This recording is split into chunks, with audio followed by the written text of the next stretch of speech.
तो ये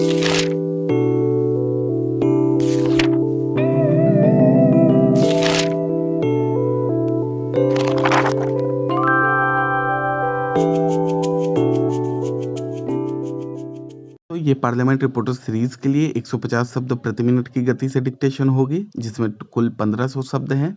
अगर आप हमारे चैनल पर नए हैं तो चैनल को सब्सक्राइब जरूर कर लें और बेल आइकन को दबाना बिल्कुल भी ना भूलें। तो चलिए फ्रेंड्स, देर ना करें, शुरू करते हैं। स्टार्ट। महोदय, आज चुनाव पर बल हावी है और जिन लोगों के पास काला धन है वे राजनीतिज्ञों को खरीदते रहते हैं। वे राजनीतिक दलों को खरीद रहे हैं। इसलिए इस बात की आवश्यकता है कि चुनाव कानून में व्यापक संशोधन होना चाहिए, लेकिन इस बात की चर्चा राष्ट्रपति के अभिभाषण में नहीं है। यह इस बात को सिद्ध करता है कि सरकार का इरादा चुनाव कानून में संशोधन करने का तनिक नहीं है। वर्तमान अभिभाषण में राष्ट्रपति जी ने सरकारिया आयोग की चर्चा की है और उसमें उन्होंने यह कहा है कि सरकारिया आयोग की रिपोर्ट आ गई है। यह रिपोर्ट केंद्र तथा राज्यों के संबंध के सिलसिले में है और इस पर राज्यों की राय लेने के बाद सरकार इस पर विचार करेगी। सन 1983 से केंद्र और राज्यों के संबंध में सरकारिया आयोग की नियुक्ति हुई थी और करीब करीब 4 साल तक सरकारिया आयोग ने मेहनत करके लोगों की राय लेकर के सरकार के पास अपनी रिपोर्ट प्रस्तुत की। मैं सरकारिया आयोग के केवल एक पक्ष की ओर ध्यान आकर्षित करना चाहूँगा और वह है राज्यपालों की नियुक्ति के संबंध में।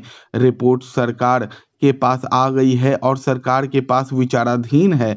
राष्ट्रपति जी ने स्वयं कहा है कि सरकार इस सिलसिले में राज्यों की राय लेगी, लेकिन मेरी समझ में यह बात नहीं आई कि सरकारिया आयोग की रिपोर्ट सरकार के पास आ गई।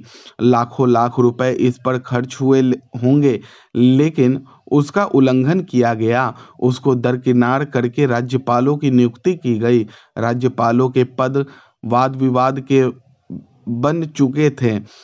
सन 1959 में विधिवत निर्वाचित सरकार थी, उसके मुख्यमंत्री को बर्खास्त किया गया और तब से राज्यपाल के पद पर बराबर यह आरोप लगाया जाता रहा कि राज्यपाल केंद्र के इशारे पर काम करता है, केंद्र सरकार के एजेंट के तौर पर काम करता है। इन सारी चीज़ों के बारे में सरकारिया आयोग ने अपनी संस्तुति दी। यह भी उन्होंने कहा कि राज्यपाल के पद पर ऐसा आदमी नियुक्त नहीं किया जाना चाहिए जो सक्रिय रूप से राजनीति में हो। दूसरी संस्तुति यह कि अगर किसी प्रदेश में विरोधी दल की सरकार है तो वहां पर ऐसे व्यक्ति को नहीं भेजना चाहिए जो किसी दूसरे दल में सक्रिय राजनीति में हिस्सा लेता रहा हो। जवाहरलाल नेहरू ने कॉन्स्टिट्यूएंट असेंबली में जब राज्यपाल के पद पर विचार विमर्श हो रहा था उस समय यह कहा था।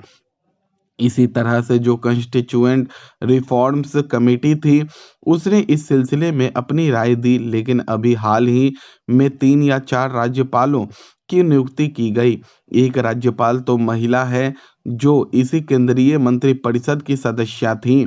दूसरे एक ऐसे राज्यपाल हैं जो सक्रिय रूप से राजनीति में थे और सरकारिया आयोग ने यह भी कहा कि केंद्र और राज्यों के संबंध अच्छी तरह से चलते रहें, उनके संबंधों में सुधार हो, रिश्ते अच्छे हों। इसलिए जो प्रदेश के मुख्यमंत्री हैं उनसे भी राय लेनी चाहिए, लेकिन ऐसा नहीं हुआ। उपसभा अध्यक्ष जी, मैं भी आपको पहले बधाई दूंगा। यह जो बिल तार और डाक घर के बारे में मेरे मित्र श्री गोपाला स्वामी लाए हैं यह बहुत ही महत्वपूर्ण है। मैं इस बिल का समर्थन करता हूं और इस संबंध में मैं वक्ताओं को सुनता रहा हूं। उस तरफ के और इस तरफ के इस बिल के संबंध में कई बातें कही गई, चाहे बिल के संबंध में हो या न हो। उनको सुनने के बाद मेरे दिल में भी कुछ शंकाएं पैदा हुई। मैं समझता हूं कि उसे देश के सामने, इस सदन के सामने साफ करना जरूरी है। महोदय, इस बिल के संबंध में बोलने से पहले मैं कुछ बातें कहना चाहता हूं।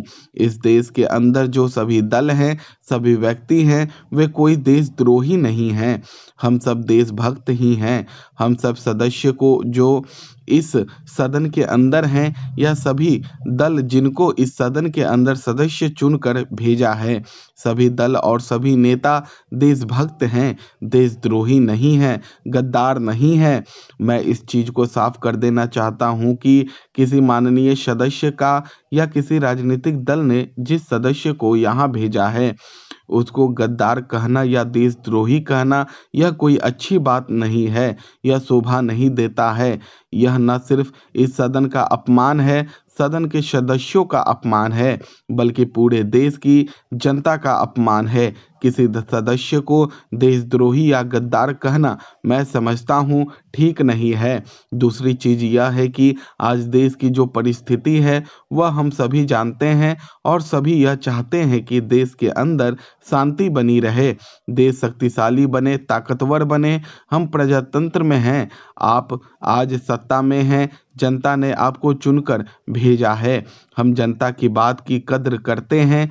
आपको गद्दी पर बैठने का हक है। प्रजातंत्र में आप कुछ दिन रहेंगे, इसमें दूसरा दल आ सकता है, लेकिन कोई दल सत्ता में रहे जिसको जनता ने कुर्सी पर बैठा दिया उसको मनमानी करने का अधिकार नहीं है। किसी पार्टी को, किसी सरकार को यह अधिकार नहीं है, बल्कि सारे देश की जनता और जो उस दल के लक्ष्य हैं, सिद्धांत हैं, उसको नज़र में रखते हुए उसे काम करना है। देश की खुशहाली के लिए, जनता की खुशहाली के लिए ही सरकार को काम करना चाहिए, चाहे वह राज्य की सरकार हो या केंद्र की सरकार हो या किसी दल की सरकार क्यों ना हो। अगर कोई दल विरोध में है तो क्या उसमें कोई गुनाह किया? कल आप विरोधी दल बन सकते हैं। जनता किसी दल को सत्ता में रखती है, किसी दल को विरोध में रखती है, तो यह कहना कि सारे विरोधी दल गद्दारी कर रहे हैं या देश के दुश्मन हैं, यह कोई ठीक बात नहीं है। हाँ, आप अपने दल के नेता की तारीफ कीजिए, उनको भला कहिए, इसमें कोई बुरी बात नहीं हो सकती।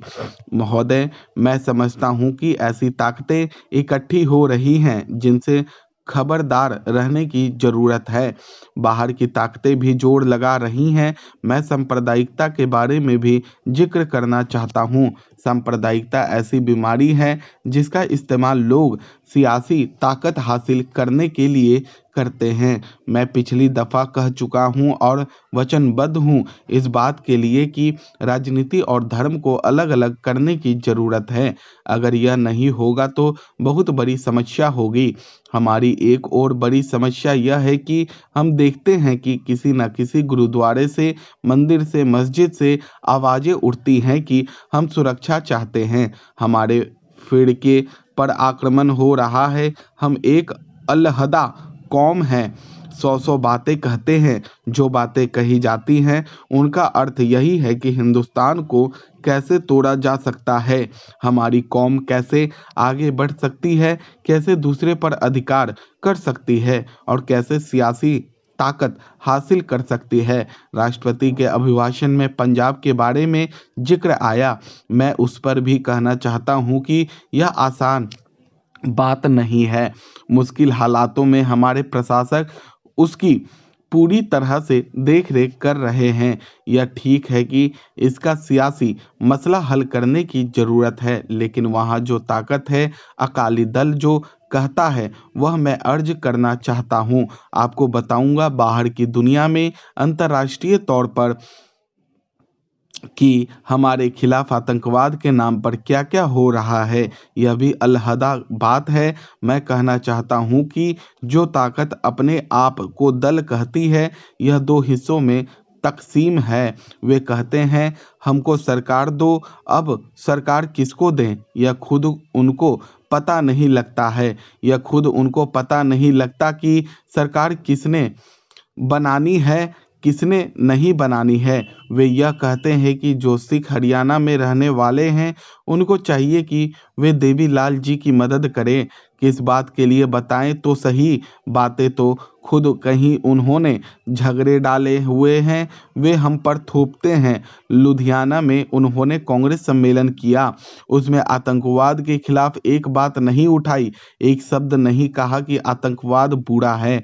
आतंकवाद क्यों है? जो ऐसी गतिविधियां करते हैं हम उनका मुकाबला करेंगे। छोड़िए उनका मुकाबला करने की बात, उनकी जुबान से वह नहीं निकलता। आज सरदार बादल से पूछा गया, जरा बताइए तो सही, यह आतंकवादी जो बेगुनाहों को मारते हैं, आप उनके खिलाफ क्यों आवाज नहीं उठाते? वे कहते हैं कि हमें क्या पता है कि कौन निर्दोष है और कौन दोषी है, यह पता नहीं। जिस गरीब के ऊपर जो अपनी दुकान में बैठा हुआ है उस पर गोली चलाई जाती है, जिस राह चलते पर गोली मार दी जाती है, वह पता नहीं कौन है। मैं कहता हूं कि पाकिस्तान से हमारी दोस्ती होनी चाहिए, हम कीमत पर।